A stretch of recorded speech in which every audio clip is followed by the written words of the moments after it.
Hi y'all, how you doing this morning? Hey, it's getting into early October here in Northeast Missouri, and it's time to be cleaning out the garden. And a lot of folks look out there. I mean, you look out there, and there's all kinds of green tomatoes laying around. There's little stuff. It's kind of okay, but it's kind of scrappy. You don't know what to do with it. I got the perfect solution for you. My wife Marty and I. There she is over there. Ain't she pretty? Anyway, we're going to make some of Grandma Jessberg's Chow. It's kind of a sweet cabbage relish that's made out of the dregs or what's left in your garden. It's the best darn stuff you ever had. If you like hot dog relish, this puts it to shame. I mean, put it on hot dogs. You can put it on brats, steak sandwiches, anything, man. It's really great. And make two batches because you'll use more than you think you will. Anyway, I'm going to turn this around now and show you what we're working with, okay? Okay, here we are. The basic ingredients are right here on the plate. It takes 4 cups of each of these. We got onions over here. We got some cabbage. Got red bell peppers, red sweet peppers, green bell peppers, and green tomatoes. And we're going to grind these all up. Grandma's over there grinding them right now. And it takes 4 cups of each for a single batch. And then we're going to put some seasonings, some spices, some sugar, some different things on it, and work on it a little bit. But we'll show you that when the time comes. Right now, I just wanted to get it started and show you, get all this stuff out of your garden. Don't plow it under. And we're going to show you how to make something good out of it. Okay, part 2. As you can see, I cleaned my green peppers. And these were not anything special. You can see they're kind of wrinkly. They were in the fridge for a few days, and but they're still solid enough that they'll grind okay. That's the main thing you got to look for. Cut out any bad spots and just hollow them out. Take out the seeds and the cores and cut them up small enough to get them into the processor. We're going to take these over to my beautiful bride, and she's going to run them through the food processor.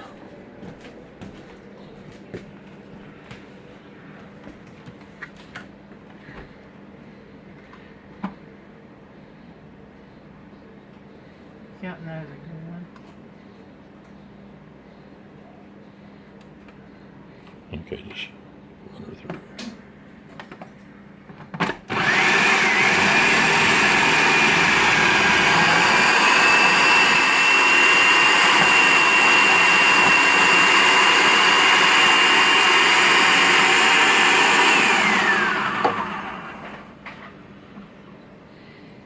Okay, just grind them up, and that's all there is to it. We'll go back and do the same thing with all the other veggies, and then we'll get back to you when we've got them all ground down.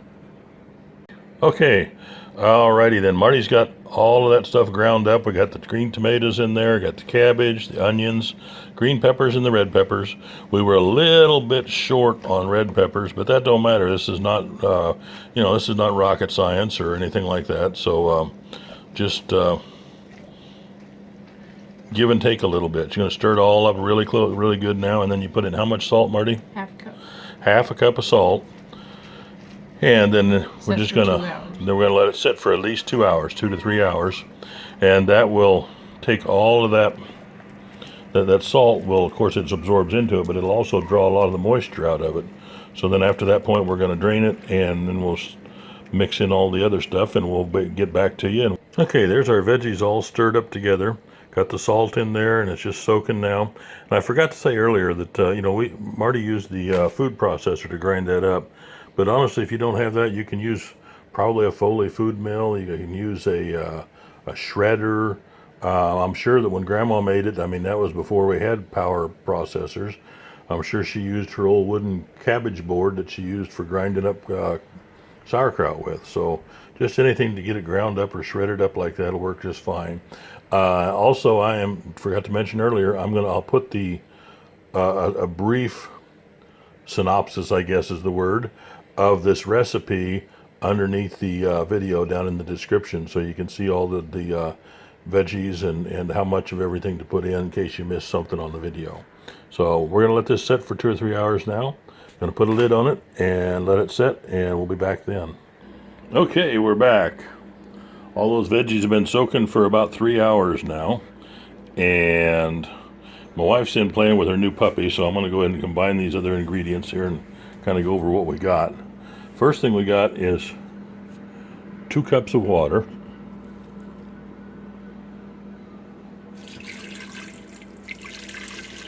Put in a big pan here. And then we've got 4 cups of vinegar. Now, the recipe didn't stipulate whether it should be white vinegar or apple cider vinegar. I had white vinegar on hand, so that's what we're using. And then we need 6 cups of sugar. And this is just a common sense thing. You can do what you want here, but just a side note, I always try to buy cane sugar just because if it doesn't say cane sugar on it, it's beet sugar. And not that that's inferior, but beet sugar always, from my understanding, it's always has GMOs in it. It's all I've been told that it's all genetically modified, and that cane sugar is not. So that's my cue right there. I always look for cane sugar if possible. Okay, we're going to stir that until it dissolves. Now we're going to get some, let's see, we've got 1 tablespoon of celery seed. I had a senior moment for a second there. Okay, 1 tablespoon of celery seed. And a tablespoon of mustard seed. Now, I really like mustard seeds, so I fudged a little over on that. And a teaspoon and a half of turmeric powder. And we're just going to stir them all up together and blend until they're blended.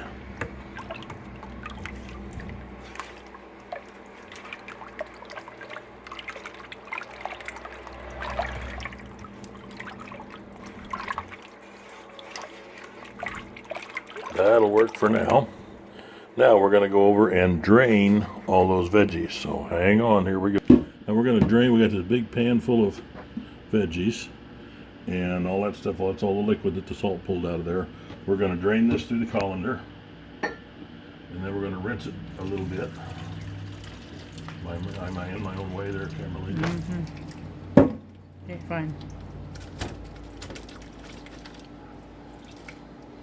Yay, I hit the colander.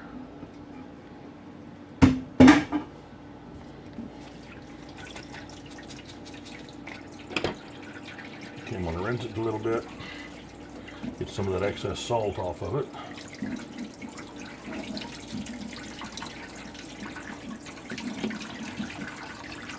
I'm using filtered water here, but it's not necessary.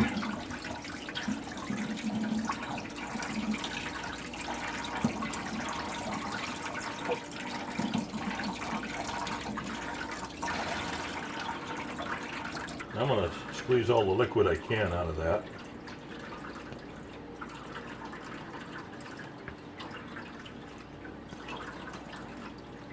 That smells good, doesn't it?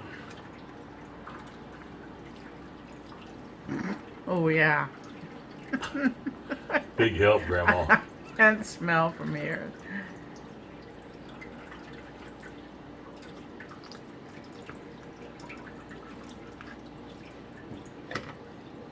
Okay, we're going to dump that back in the pan, and then we'll go on to the next step. Alrighty, boys and girls, you can see it. Can you see that down in there, Grandma? Okay. Here comes all that stuff we just mixed together. The seasoning, the sugar, the vinegar, and I didn't get all the sugar mixed in.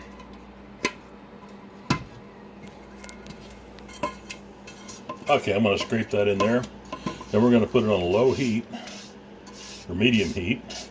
And while we're stirring it, we'll bring it up to a boil. Once it gets to that point, a low boil, once it gets to that point, we're going to turn it down and simmer it for about 3 to 5 minutes. Okay, we got that all combined.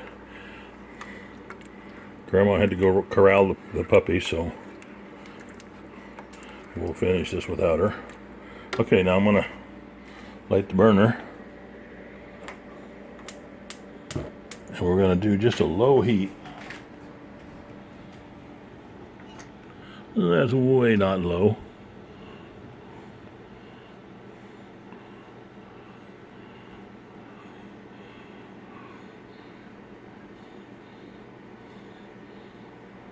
Just about like that. We'll keep stirring that to keep the sugar from sticking till it gets good and hot. When it starts to bubble, then we'll simmer it for, like I said, 3 to 5 minutes. And I'll call you back in here. We'll go from there. Hey, we're back. We brought that to a boil, nice boil, and then we simmered it for about 3 minutes, 3 to 5 minutes. And now we are jarring it up. Just like anything else you're going to can. You want to leave a headspace about 3/4 of an inch to an inch. We're putting it in pint jars. There's just 2 of us, and quarts would be kind of a waste. There we go. You can kind of see where we're at as far as headspace.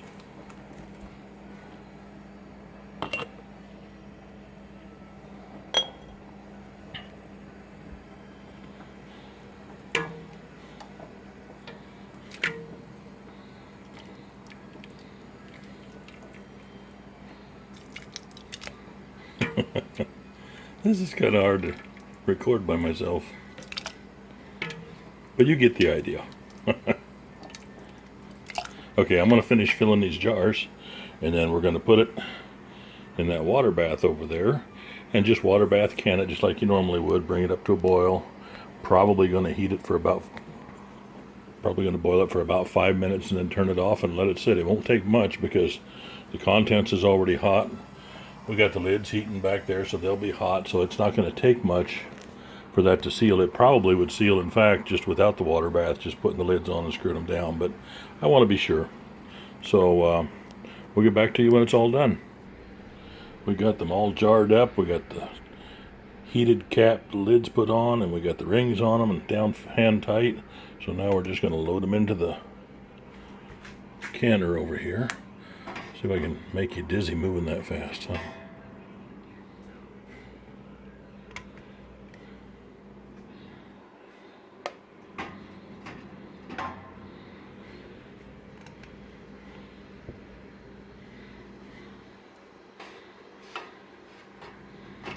I think they'll all fit, but I'm not sure.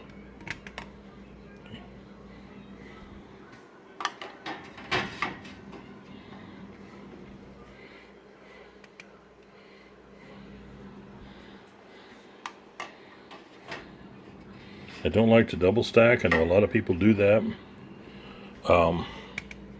I think there's probably nothing wrong with it, but I asked my wife about it a couple of times, and she said no.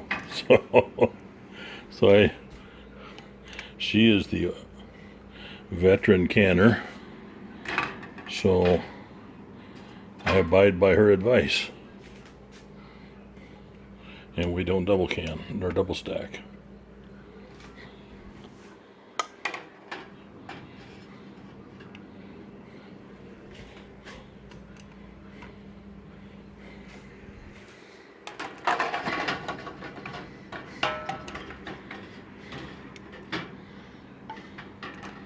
There we go, we got all 9 pints in there.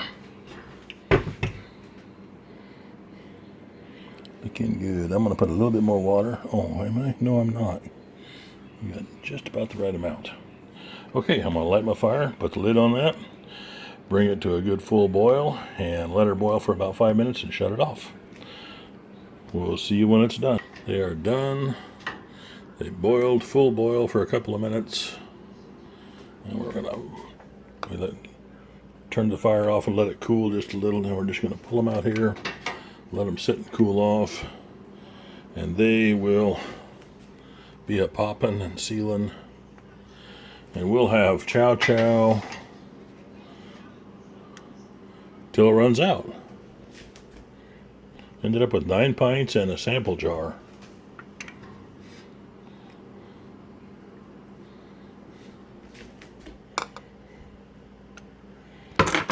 There we go.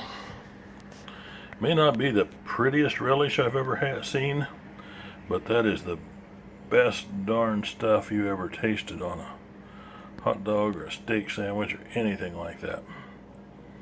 So, hey, if you like this, like it, hit like, hit subscribe, tell somebody else about it, share it, and I'll catch you on my next video. Bye.